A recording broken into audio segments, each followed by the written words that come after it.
guys, welcome back to my channel. Today we're having some wings, homemade, and Dominoes pizza. So I made these wings in the air fryer. If you guys want to see how to make this, a company sent me an air fryer to review. So if you guys want to see how to make this, keep on watching, and then after the recipe will be the mukbang. For these chicken wings, you are going to need a little bit of flour.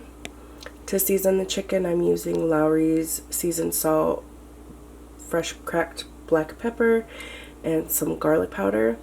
And then to top it off, I'm going to be using the Buffalo Wild Wings Asian Zing sauce and honey barbecue, and some garlic parmesan that I found in the seasoning aisle. And of course, your chicken. So I've rinsed my chicken. I'm now going to season it and flour it. Alright, so I have all of my chicken in here. I'm just going to take a few spoonfuls of flour. They've been sitting in this strainer, so they're not too wet, but I want my chicken wings to be dry when they go into the air fryer. And then I'm going to liberally put some Lowry seasoning on it.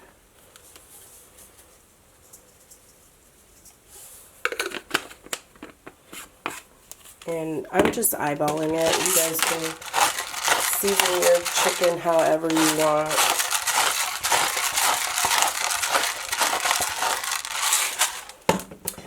And lots of garlic.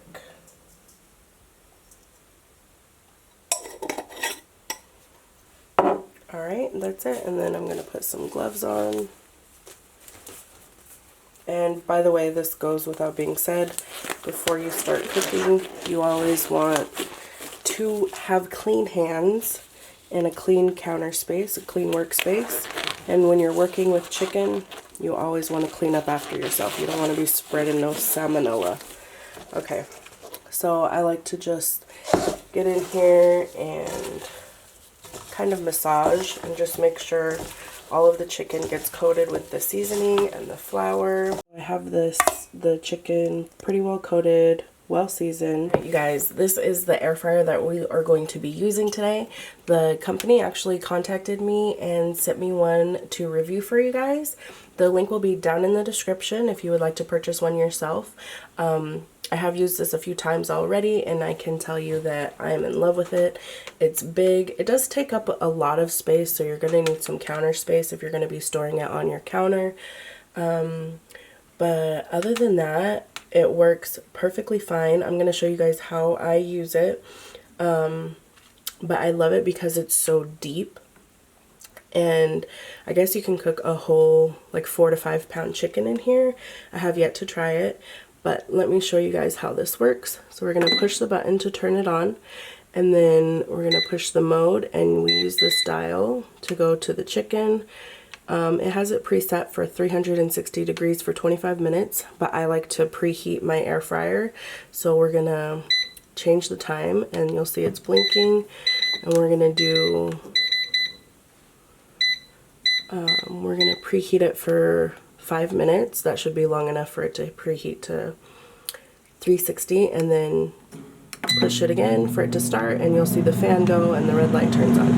Alright, so I will be back as soon as this is done preheating. Alright guys, so this is done preheating, so I'm just going to pull it out. And I like to put it on this little like heating thing to protect my counter. So yeah, and then you just put your chicken in. Now these are pretty big, these are pretty big pieces, so I might have to cook them for a little bit longer than 25 minutes, just because I like mine well done. I'm just going to throw all the chicken in because I don't want to have to do 2 separate batches. I just put it in, and we're going to push it to turn it on. Mode, we're going to make sure it's on the chicken, 360 for 25 minutes. And I'm going to actually change the time and I'm gonna check it at 13 minutes. And flip it if I have to, kind of shake it around, but you'll see. Just beeped. We've had it in for about 13 minutes. This is what they look like. So they're getting there. Shake it around. I'm gonna pop this back in. But this time I'm gonna, because I want them extra crispy, I'm gonna put it to the chicken setting. Oops. So it's on the chicken setting. It's on the chicken setting. I'm gonna change the temperature. I'm gonna put it all the way up to 400 because I want them pretty crispy. I'm gonna change the time. I'm gonna drop the time down to another, let's just do 15 minutes and see how that looks at 400 degrees. Push start, then another 15 minutes. Alright you guys, so this is what they look like after cooking for another 15 minutes. I just turned some of them and I want them more crispy. These are pretty much done, so if you like them like this, you can sauce them up, or even like this, you know, if you want, but I like mine extra crispy, so I'm going to go through and flip these over and then put it on for another 10 minutes. This is what they look like when they're all done. Now this is pretty much to my liking, so I'm going to separate these, put whatever seasonings you want on them. I'm going to put some with this Asian Zing, some with honey barbecue, and some with some garlic parmesan. Once I get these all seasoned and sauced, I will see you guys back for the mukbang. Alright you guys, it is time to grub. So, I'm sure you guys saw in the recipe portion, these ones are the honey barbecue, these ones are the mango habanero, and these are the garlic parmesan. And then today, in honor of pepperoni, National Pepperoni Day, I ordered a pepperoni pizza. So, we're going to start with this and then dip it in some ranch.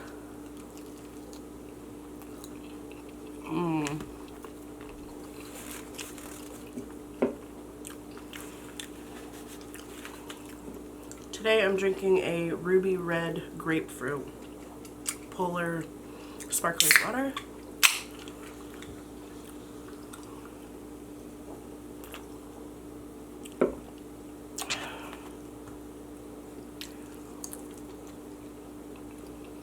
I do have a true crime for you guys.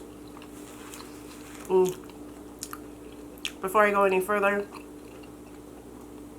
if you guys want to get yourself an air fryer, I will leave the link in the description. It's off Amazon, so if you have Amazon Prime, you can get it at your doorstep in 2 days. Or 1 day if you want to pay that extra shipping.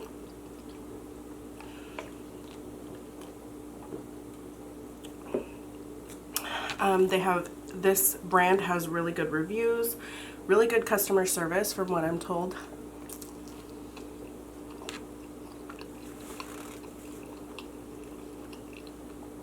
And yeah, I highly recommend it. It's pretty large, so it can feed a family of 4 easily. Alright. Wings.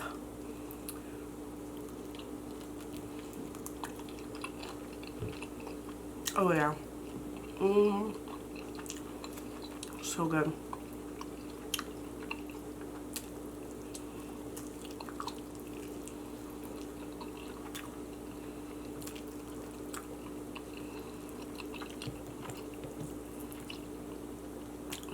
This flavor is honey barbecue.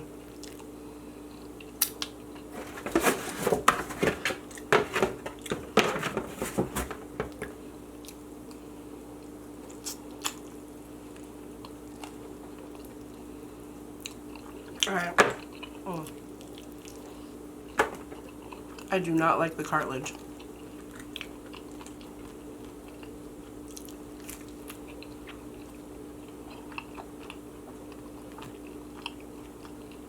I'm gonna do a little true crime. I just heard about this yesterday. Oh my god. I just realized that Pandora has podcasts. I'm like really late to the game. But I've been, so yesterday I was listening to this podcast and I learned about it. I did a little bit more research. So it's a missing persons case. She is still missing to this day.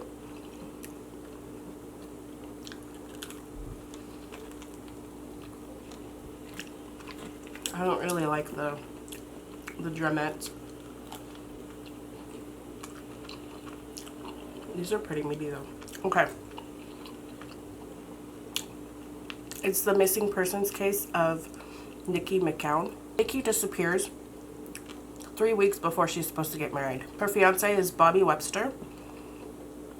And the day that she went missing, it was just a normal day.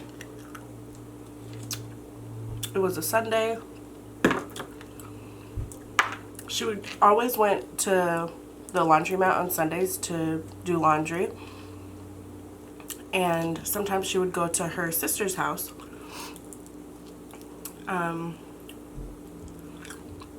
To wait for the laundry to get done drying or, you know, whatever, because her sister didn't live too far away from the laundromat.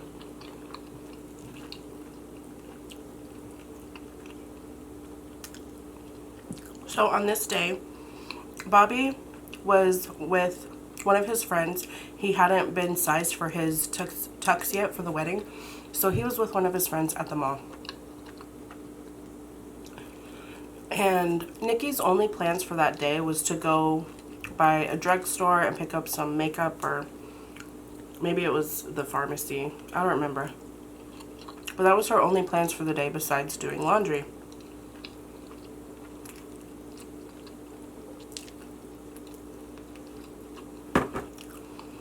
Now, Bobby and Nikki, they dated in high school. Once they graduated from high school, they went their separate ways. Bobby moved down to California. Nikki stayed in Richmond, Indiana. She dated this guy named Steven Johnston. They had a child together.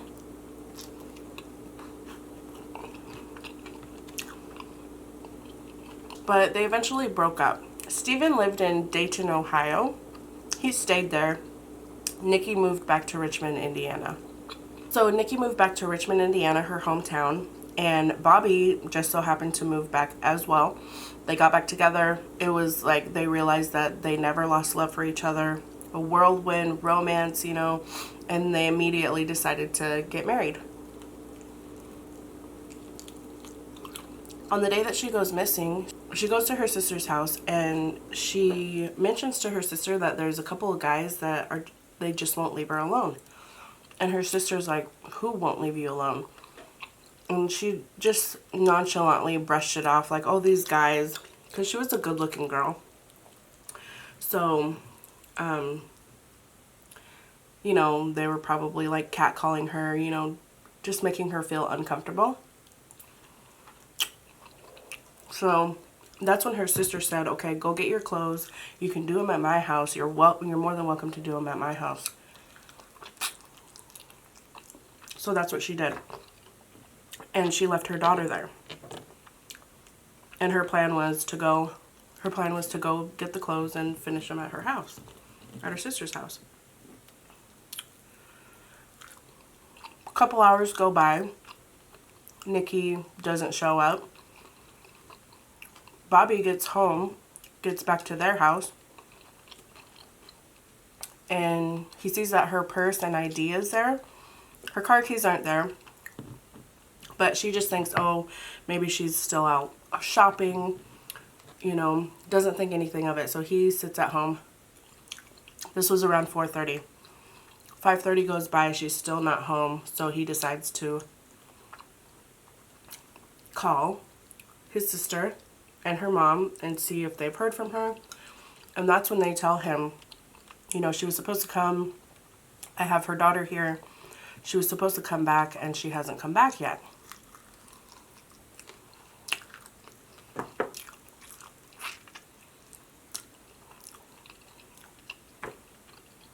So that's when they really start to worry. So Nikki's mom calls her ex-boyfriend, the father of her child, the father of Nikki's child, just to see if maybe he's heard from her. And he hasn't heard anything from her. Hasn't talked to her. Nothing.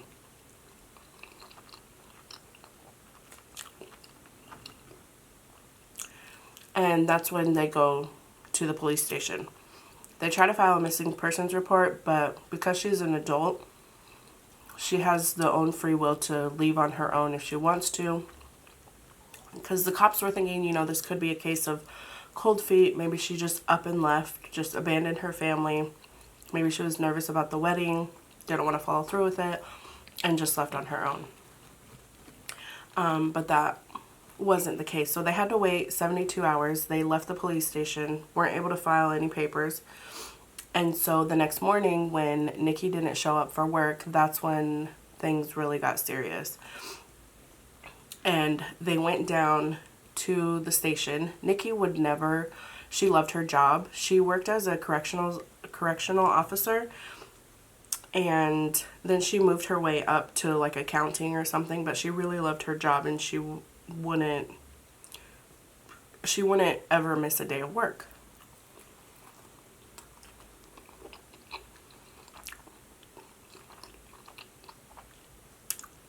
So that's when the police were like, okay, we'll file it. We have to look more into this. So then the people that they go and they ask the people that work at the laundromat if they noticed anything suspicious, if they had seen the girl. They did see Nikki, but they didn't notice anything suspicious. They didn't notice the supposed men that were harassing her. They didn't happen to see anything like that. And then they checked the neighboring businesses that were around, and one happened to be a convenience store, and they had footage of Nikki around the time that she was doing her laundry. It shows her making a purchase. She doesn't look like she's in distress or she's not with anybody. She doesn't look panicked or anything. She looks normal. They have footage of the parking lot. They see her car. She's not in a hurry. She's not being followed by anybody. No, it doesn't seem as if anybody's in the car with her. It just looks normal.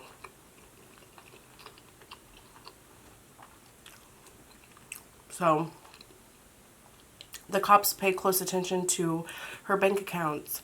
There was no activity used on her debit card. You know, she had just vanished. There wasn't any signs of any struggles anywhere. And so the next thing the cops did was search for her vehicle, because her vehicle's missing.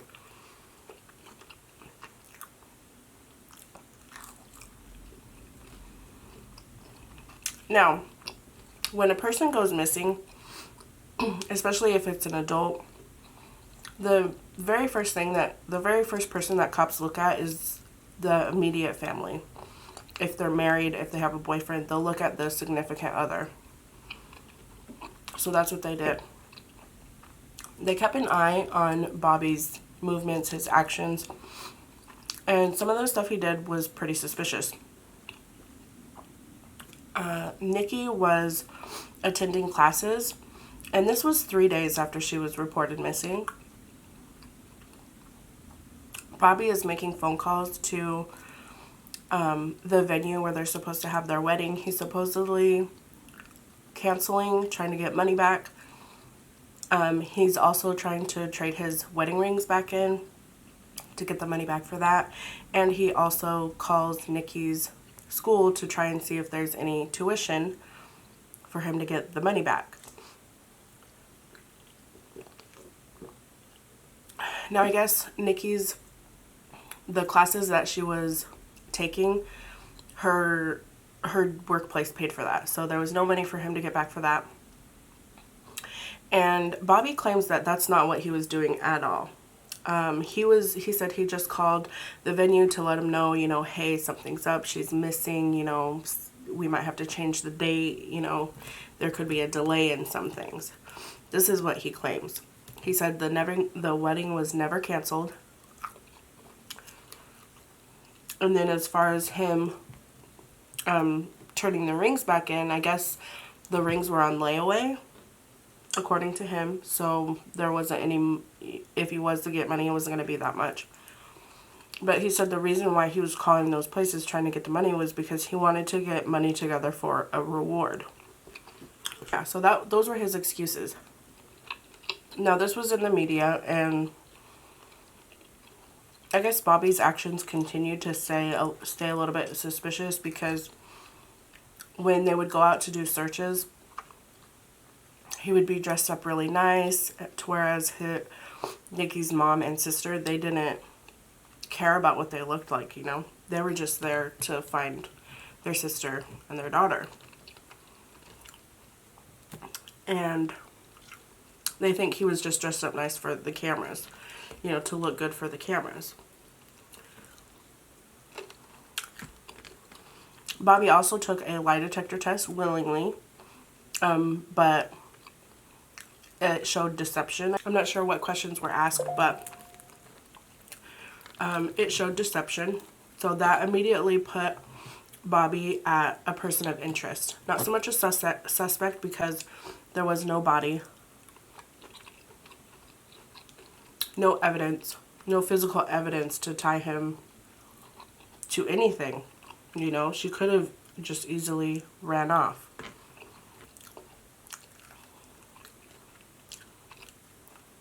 So the case starts to go cold. They're not getting any leads until one day, 3.5 months later, they find her car in Dayton, Ohio. They find her car in the parking lot of an apartment complex where her ex-boyfriend lives, the father of her child. Coincidence? Possibly.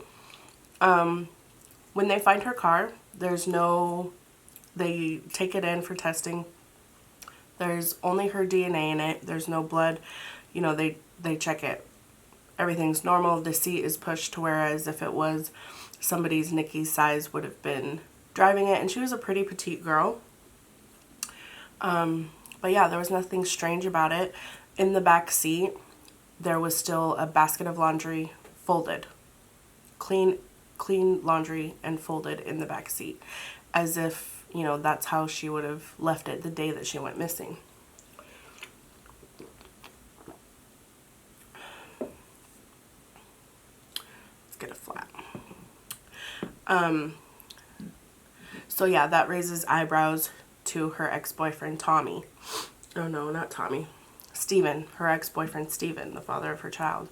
So he's cooperative with police. He knows that it looks suspicious. He takes a polygraph test and he passes easily.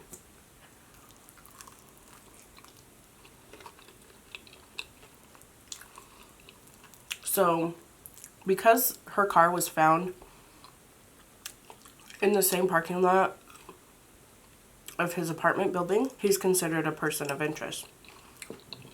But they have nothing else to go on.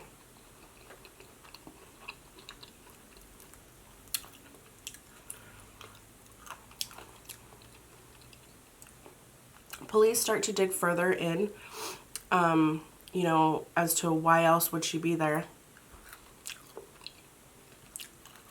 If she wasn't there visiting Steven, why else would she be there? So they start to dig deeper, and they realize that she has a friend who's also a co-worker named Tommy Swint, and he lives just 1 block away from where the car was found.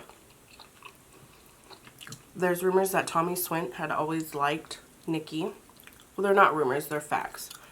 He almost had an obsession with her. But for Nikki's bridal shower, he sent her a gift that was lingerie.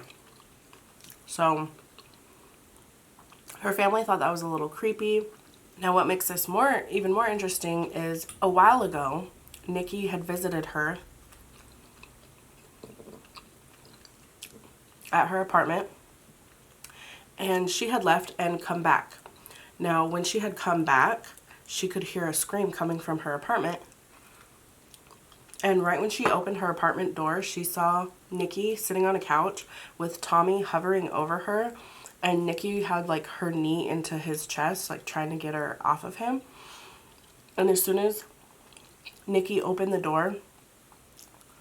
As soon as her sister opened the door, Nikki said, "Oh my God, he was trying to rape me." And Tommy just kind of plays it off. Nothing was ever, they never went to the police about it. So no papers were ever filed or anything. But Tommy also has a violent record, a violent history, specifically with women.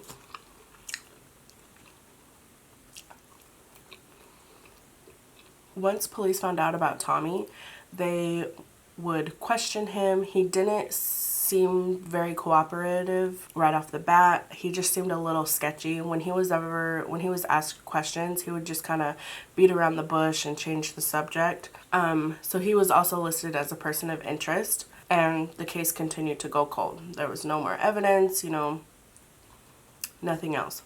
Until one day, 6 years down the road, Richmond police get word that Tommy is now a cop. He is now a cop in Trotwood, Ohio, which is the next town over from Richmond.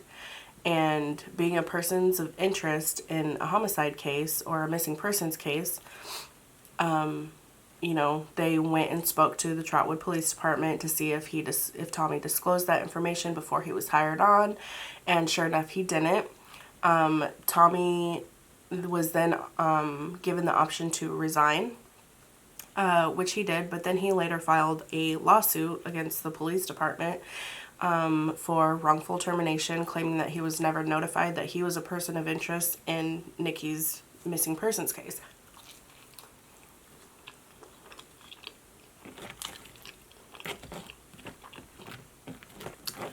So, once this happened, once he filed a lawsuit, his face was all over the media. In Ohio, in Indiana, all over. The case was eventually dropped. But the police get a tip, an anonymous tip, saying, "Hey, you need to look into this guy, Tommy, about a murder that happened back in 1991. Tina Ivory, who went missing back in 1991, her body was found a few days after she went missing, murdered, thrown off the side of the road, wrapped in a blanket. It was pretty bad. So they look into that case. They have DNA evidence, they have blood and semen evidence, but they don't have a suspect to match that evidence to. They don't have a profile. Now, Tommy was cooperative with his lawyers, and so Tommy, not knowing that he was being investigated behind the scenes in the murder of Tina, he willingly gave his DNA to his lawyers, who then turned it over to the police. They matched it up to the DNA found in Tina Ivory's case. And what do you know? It was a match. Crazy. So, as soon as they find out that it was a match, they get the orders to indict him.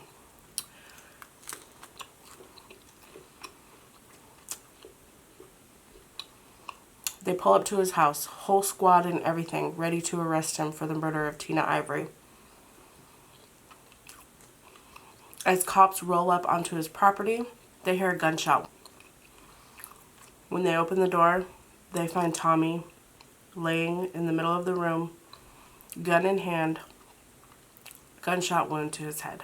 Police were so upset that this happened because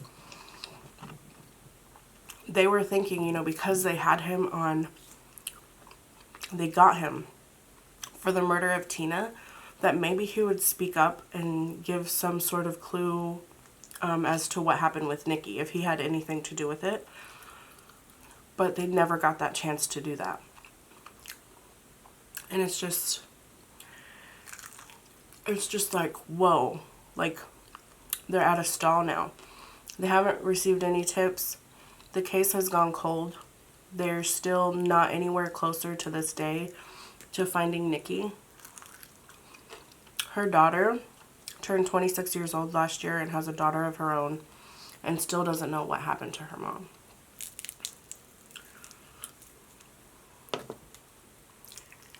So it's just really crazy. Like, they were so close to possibly having answers to where she was.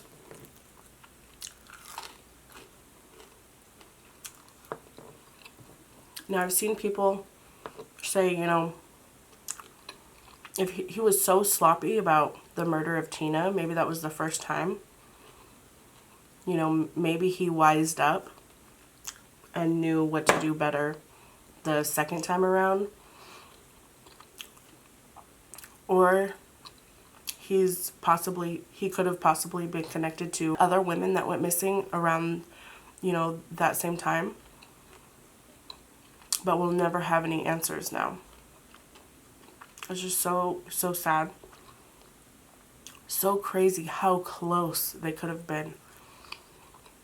I personally think it was Tommy. I don't think that, although his actions were suspicious, I don't think that her husband had anything to do with her disappearance. And I don't know about her ex-boyfriend, Steven, because her car was found in his apartment complex parking lot. And he was known to be violent and abusive towards her. So, I don't know. It's just, she just vanished and nobody has the answers. Possibly the only person that has the answers is Tommy. Now, police are thinking that Tommy's girlfriend, who also worked at the same place that Nikki worked, she might know something about Nikki's disappearance. Maybe Tommy may have said something to her about it, but she has yet to speak up. And police also think that there could have been a second accomplice. If it was the two men that she was talking about at the laundromat who were harassing her. So there's lots of different possibilities, but in my opinion, I think that it was Tommy. He had a history of he killed Tina, so it's just so crazy. When I heard this, it was like plot twist. He shot himself. So I don't know. It's just crazy. It's so crazy. Anyways, I hope you guys liked today's video. Thank you guys so much for watching. I hope you guys enjoyed this video. If you are new here, please consider subscribing to become an A-lister.